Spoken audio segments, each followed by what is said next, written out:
안녕하십니까. 이번 시간에는 사이버 명예훼손죄에 대해서 이야기해 보도록 하겠습니다. 영상에서 모욕죄 관련해서 언급을 주셨는데 모욕죄랑 사이버 명예훼손은 어떻게 다를까요?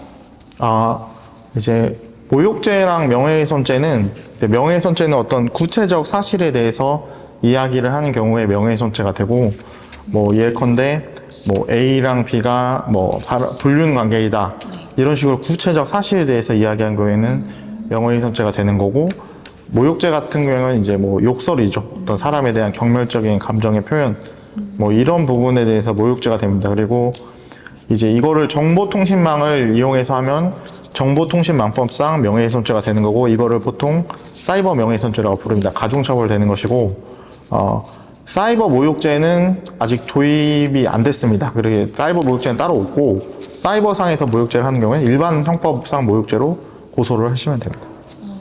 그게 또 다르네요. 매체별로 명예훼손은 사이버에 대해서 이렇게 정의된 게 있는 거고, 모욕죄는 아직까지는 일반적인 모욕죄랑 같이 지급이 되는 거예요. 네, 그거를 이제 도입하자 이런 좀 논의가 있었는데, 네. 결국 이제 가중처벌하는 거잖아요. 사이버상에서 하는 경우는 이제 표현의 자유 문제도 좀 있기 때문에 아직 도입은 되지 않았습니다. 모욕죄에 대해서는. 혹시 개인적인 궁금이긴 한데 왜 가중처벌이 되는 건가요? 전파될 가능성이 높기 때문이죠. 예, 인터넷 게시판이나 네. 이렇게 한 거는 친구에게 말하는 거하고 이제 느낌이 다르잖아요. 네. 그러면은 블로그 이렇게 게재해 주신 그 사례에 대해서 좀 더 구체적으로 한번 알려주세요. 네, 즉 블로그의 사례는 네이버 글 일면에 이제 블로그 글이 선정됐는데 악성 댓글에 시달려서 명예훼손죄가 되었다. 이제 이런 사례입니다. 아까 이제 가중처벌 얘기를 해주셨는데 명예훼손이랑 사이버 명예훼손, 가중처벌 말고는 또 다른 점은 없을까요? 네, 정보통신망을 이용하는 경우에 쉽게 말하면 이제 가중처벌된다. 네, 그렇게 생각하시면 될 것 같습니다. 그러면 정보통신망이라 하신 건 아까 말씀하신 블로그 이런 인터넷 네. 웹사이트 댓글창 네, 이런 메일이나 카카오톡 대화방 이런 여러 가지 방법으로 이제 가능합니다. 네. 사실 사이버 명예훼손 이게 어려운 게 증거가 없어질 수 있다는 점일 것 같아요. 네. 댓글도 사실 다음날 후회하면서 지울 수도 있는 거고, 이걸 그럼 열심히 capture 놓으면 이게 입증이 될까요? 네, 캡처를 해놓으시면 이제 그거를 고소할 때 제출하시면 네. 그걸로 이제 충분하니까 그렇게 하시면 되고, 바로 이제 가해자 입장에서는 내가 바로 지웠는데 처벌 안 되는 수도 있지 않냐 이렇게 생각할 수가 있는데, 상대방이 캡처해서 제출을 하면 지우셨다고 해도 처벌받습니다. 혹은 사실 시침이 될 수도 있잖아요. 난 그런 걸 쓴 적이 없다. 캡처한 쪽이 오히려 위조한 거 아니냐. 이럴 때는 입증이 가능할까요? 그런 거는 이제 사실 좀 무리한 주장이죠. 상대방이 이제 캡처를 해서 증거를 냈는데 정말 내가 쓰지 않았다면 이제 그런 말을 해볼 수 있겠지만 대부분 이제 사실인 경우가 많기 때문에 네. 그렇게 주장하다가 이제 오히려 불리한 상황에 처할 수 있습니다.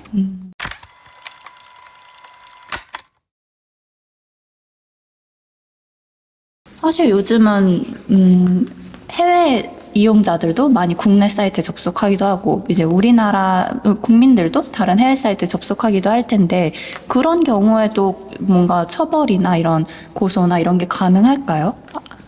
네. 그것도 이제 실무상 많이 중요한 부분인데, 네이버나 다음같이 국내 사이트의 경우에는 이제 고소를 하면 이제 영장을 쉽게 받을 수가 있는데, 인스타그램이라든지 트위터라든지 이런 부분은 영장을 받기가 쉽지 않기 때문에 아이디만 가지고 사실 고소는 힘듭니다. 그런 데는 상대방을 특정할 수 있는 좀 자료를 모으시면 좋거든요. 그래서 예를 들어서 계좌번호라든지 전화번호라든지 네.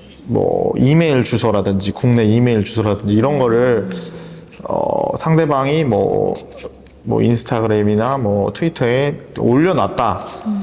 이렇게 확보를 하실 수가 있으면 좋고, 아이디만으로는 쉽지 않습니다. 아이디는 어렵고 메일 주소는, 국내 메일 주소는 좀 가능하다. 네, 그렇죠. 그럼 또 해외 메일 주소는 또 어려울 수도 있겠네요.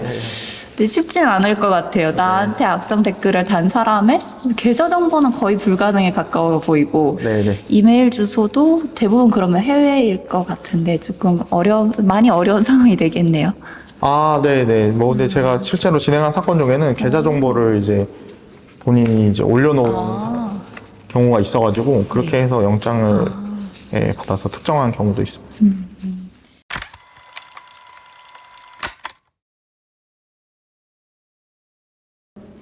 이제 악성 댓글을 다는 사람 중에는 뭐 좀 상습적으로 계속 이렇게 하는 사람들도 있고 뭐 딱 한 번 이렇게 하는 사람도 있을 텐데 어떤 처벌할 때 어떤 수위의 차이 같은 게 있을까요? 아무래도 이제 한 번 하는 것보다 여러 번 하는 것이 이제 어떤 죄질을 고려할 때 더 그 고려가 될 수 있는 것이고, 또 한 번 처벌을 받은 사람이 또다시 수사관에 고소되었다면 더 그거 역시 또 가중처벌될 요소가 될 수 있습니다. 그럼 사실 어떤 객관적인 기준이 있는 건 아니네요. 뭐 한 번과 두 번, 뭐 두 번과 10번 이런 식으로 할 때는 네. 판단하시는 분마다 조금씩 다르게. 아, 네네. 그렇게 이제 법조문에 규정되어 있는 범죄들도 있는데, 이 명예훼손죄는 이제 그렇게 규정되어 있지는 않습니다.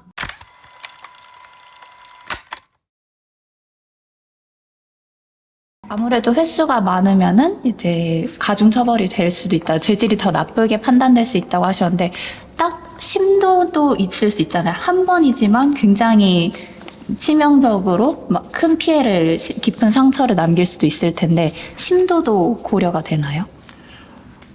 네, 그렇죠. 아무래도 이제 또 피해자 입장에서 또 적극적으로 얼마나 또 수사기관에 주장을 하느냐 이런 것도 고려가 될 수 있죠. 내가 이렇게 명예훼손 피해를 받아서 뭐 예컨대 불륜을 내가 했다는 허위 사실을 직장 내에 퍼뜨려서 네. 내가 직장도 그만두고 뭐 이제 건강 상황 이유로 뭐 치료도 받고 뭐 이렇게 되는 경우에는 이제 그런 자료를 충분히 또 제출하신다면 수사기관에 예, 그런 부분이 또 고려가 될 수 있습니다.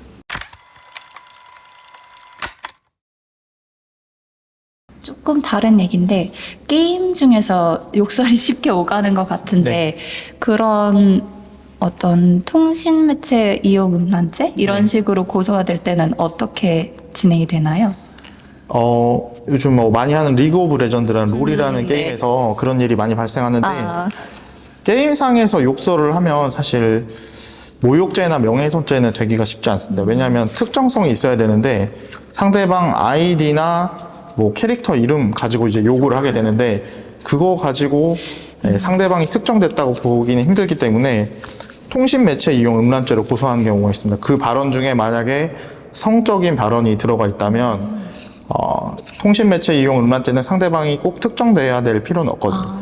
그렇기 때문에 이게 약간 좀 악용된다고 될 소지도 있는데 그래서 게임상에서 욕설을 하다가 이제 성적인 발언이 섞이게 되면 통신매체 이용 음란죄로 고소를 하게 되는데 이러한 경우에는 또 성적인 욕망을 만족시킬 목적이 있었느냐 이 부분을 다퉈가지고 네. 무혐의 판결을 또 받아낼 수 있습니다. 그럼 상대가 특정이 될 때는 명예훼손 그렇지만 이런 식의 조금 특정되지 않은 약간 순간적인 감정 표현이나 이런 성적인 내용이 들어가게 되면 음란죄도 여지가 있지만 뭐 이게 성적 욕망을 포함하고 있느냐에 따라서 무혐의 받을 수도 있는 상황인 거네요. 네, 그렇죠. 요즘에 하도 그런 문제가 많아서 꼭 연예인들도 그렇지만 사실 일반인들도 마찬가지일 것 같은데 이런 악성 댓글로 좀 고통받는 분들이 많을 것 같은데 어떤 해주실 말씀이 있을까요? 이제 악성 댓글에 대해서 또 뭐 공인이니까 일정 부분 참아내겠다 이제 이렇게 말씀하시는 분들도 있을 텐데 일정 수위 난도를 넘어가는 부분에 대해서는 이제 단호하게 대처를 해야 또 사람들이 어느 정도 선을 지키기 때문에 악성 댓글이 이제 수위를 넘었다고 생각하시면 편하게 연락을 주시면 이제 이 부분에 대한 또 고소 대리 경험이 제가 또 많기 때문에 대리 절차를 진행해 드리도록 하겠습니다. 오늘은 악성 댓글에 대한 이제 명예훼손죄에 대해서 이야기를 해봤는데요. 관련해서 추가적으로 궁금하신 사항이 있으면 상담 연락처로 편하게 연락 주시기 바랍니다. 감사합니다.